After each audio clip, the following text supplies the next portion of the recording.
Allotment update. I think it's number 3. Can't remember. It's been a long time.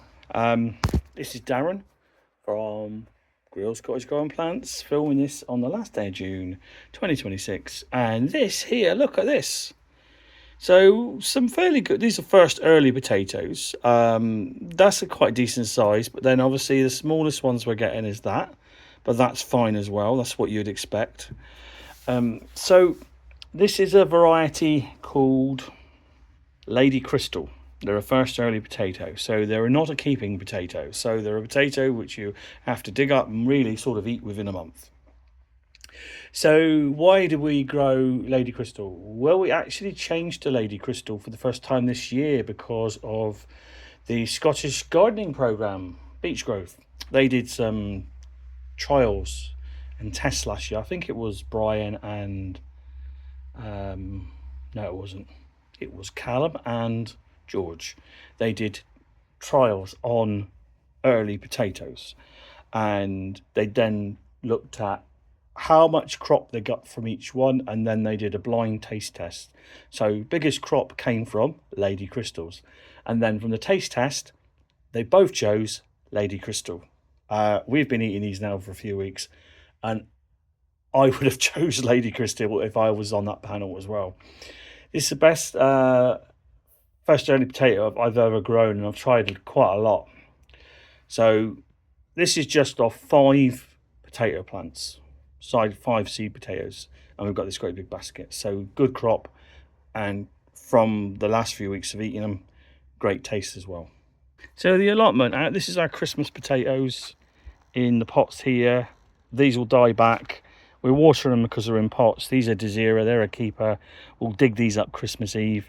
The foliage will be dyed back by then, but the potatoes will be absolutely fine down here in Cornwall, in the UK, so with our temperatures down here. So that's our Christmas potatoes. Look at that comfrey. Look, this is our comfrey growing away in our allotment. We make feeds with that. It's an apple tree of ours called Green Sleeves. First time it's fruited. I think we've got 7 apples on it.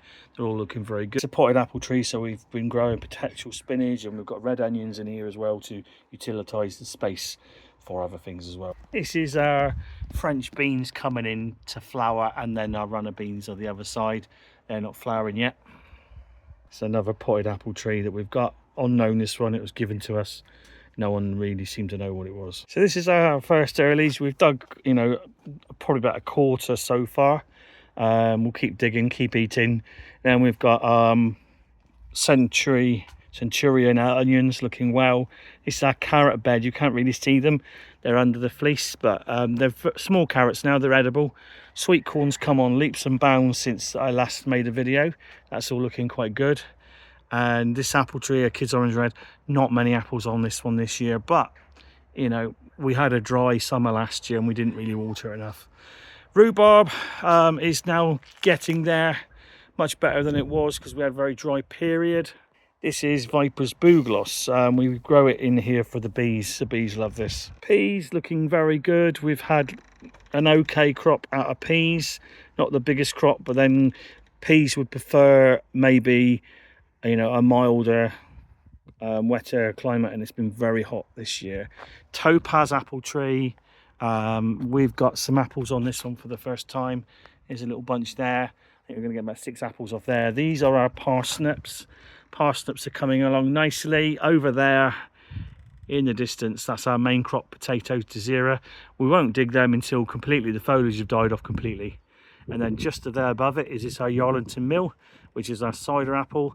That's got a couple apples on it, and Yarlington Mill does take a long time to come into fruit, and it's only like a 3-4 year old tree, and I think we've got about 3 apples on it, so I'm happy with that. This is netted down here. This is chard, and this is sprouts in here. Sprouts will grow for Christmas, and the chard will grow for our bantam ladies. It's on a net like that at the moment. When the plants get a bit bigger, we'll make a bigger framework and have the net a lot higher. This is the second sowing of radish we grow on, called White Icicle, which almost like is finger shaped rather than round. We find them very good. Under this net, I don't know if you can see, there's beetroot, which is looking really good, and the Swedes are also looking very, very good as well. We're feeding both of these with our wormery feed or our comfrey feed intermittently every week, basically one week, one the next.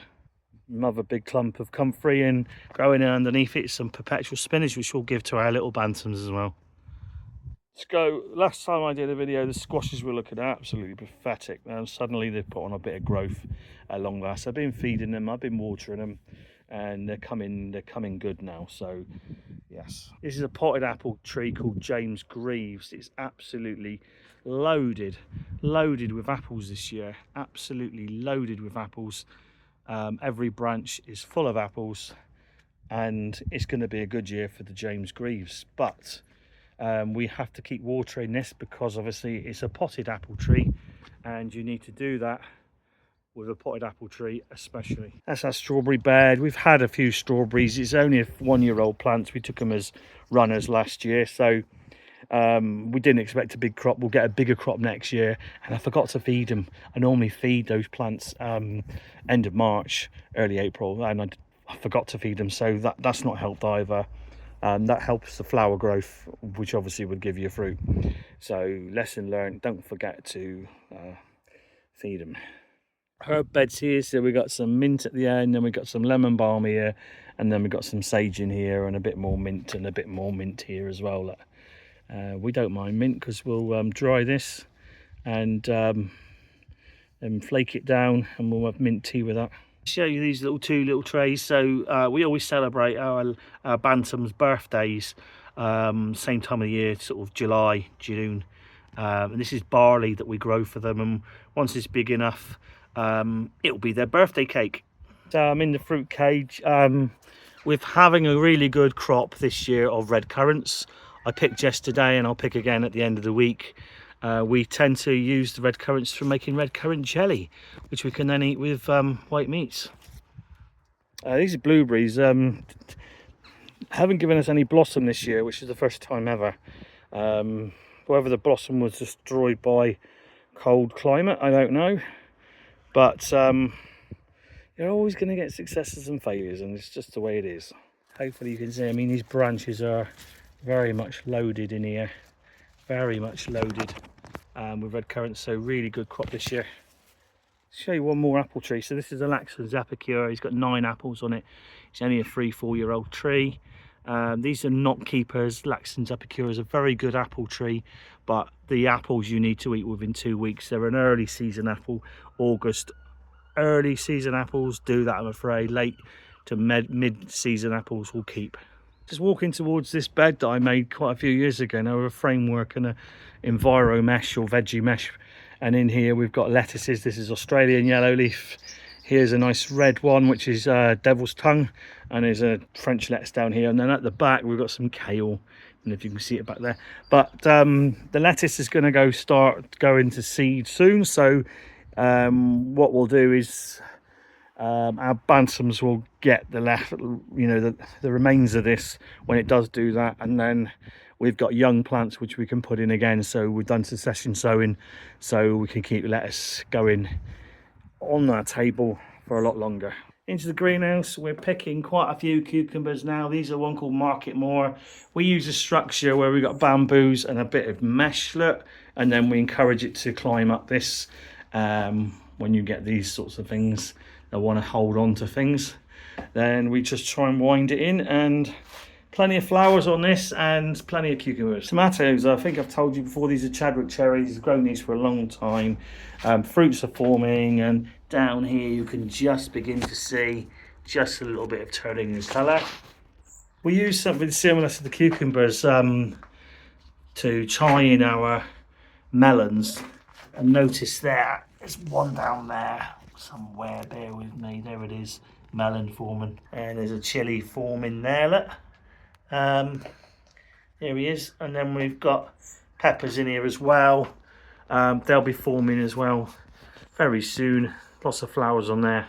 So growing your own food is quite rewarding. It's a lot of hard work, but we work off that, we can't say that it's certified organic, because you'd have to have your soil tested to make sure there's nothing in the soil to say that it's not organic, and I'm not going to go through that process because it's too costly.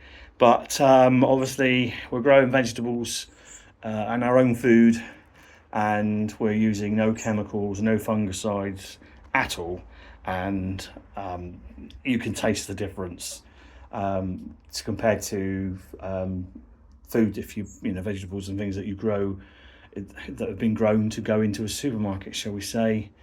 What a difference.